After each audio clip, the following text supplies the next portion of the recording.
Now, a recording deal at the age of 12, platinum record success at 14, now her third album when she's just 19 years old. It's fair to say that Birdy has spent her teenage years in a very different way to most. Yes, but perhaps taking her mum on tour has helped her cope, and she says her new record sees her coming of age. Let's take a look at the single Wild Horses, which she performed recently on The Voice. I'm a dreamer, but it's hard to sleep when your head's not in bed. I've been restless cause you disappeared and there's something missing.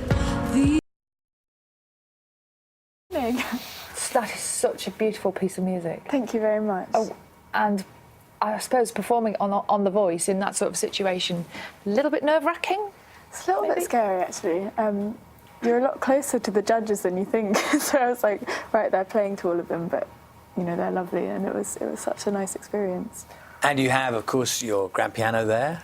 Yeah. And that is that like a kind of I know it's a work tool because you play your own music. Is it also a bit of a comfort blanket? Is it that's the place you feel most comfortable, sitting at the piano? Definitely, yeah. I feel when I'm playing the piano, I feel like my voice kind of goes with it. They come as one, really, and it helps me sing, I think.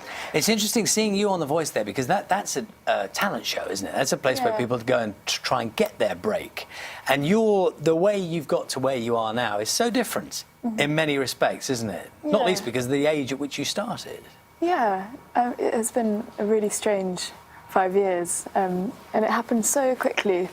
You know, the start, it was a video on YouTube, which got noticed, and then I signed a publishing deal, and then I was writing songs for a year, and then suddenly Really Skinny Love cover, which was played on the radio, and from there it was so quick, and I was making an album. And So just remind us, when people became aware of you from the clip on YouTube, how did that even happen? Where did you find that the kind of the confidence, I suppose, to perform so young? I think I started writing when I was 8, and they were always very sad love songs. And my parents would kind of listen at the bottom of the stairs thinking, what's wrong with her? Why is she writing all these sad songs? Where's all that come from? I don't know. I think it's come from my surroundings where I grew up. It's so beautiful in the countryside and dark and reflective, and it was just a place where I felt comfortable, and it was natural for me to just play and sing. And so I put a video up to see what people thought. I think we see another of your songs now. This is the one possibly most people know you for, Keeping Your Head Up. Let's have a look.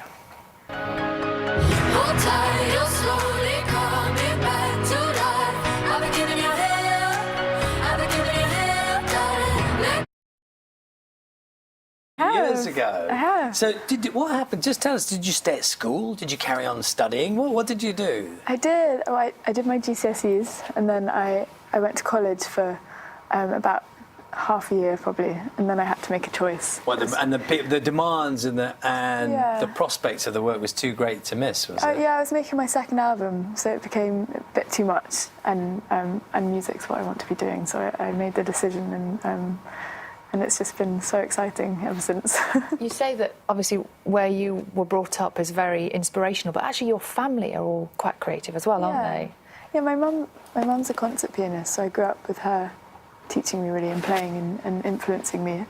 But you know, everyone in my family seems to play or sing or something, so it's been a very musical upbringing. I'm always a little bit wary of sort of drawing analogies between artists because sometimes they don't necessarily like that. But when listening to the album, I couldn't help think the Kate Bush thing. I think that's been said before, hasn't it? Yeah. There are elements of it. So I presume you're a fan. Was that an inspiration for you? Actually, I never grew up listening to Kate Bush at all, really. It wasn't until I went to see her show in London not long ago, and I was so inspired by it, and I thought she was incredible, and the whole thing of her performing, it was all theatre as well, which I loved. Now, I'm going to do the same thing, which is probably awful. I'm going to say the person that you make me think of is Florence Welsh.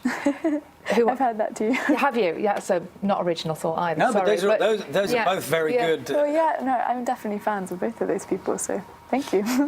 Lovely to see you here this morning. Thank you very much. Thank you for having me. I think we should all go to Birdy's house for Christmas. Everyone playing instruments. And Sounds having great, a lot of doesn't fun. it? Yeah, exactly. Birdie's new album is called Beautiful Lies. The single is Wild Horses. That's all from us on Breakfast this morning. I'll be back tomorrow with John Kay. That's from 6 o'clock. That's it from us all here. Bye-bye. Bye for now.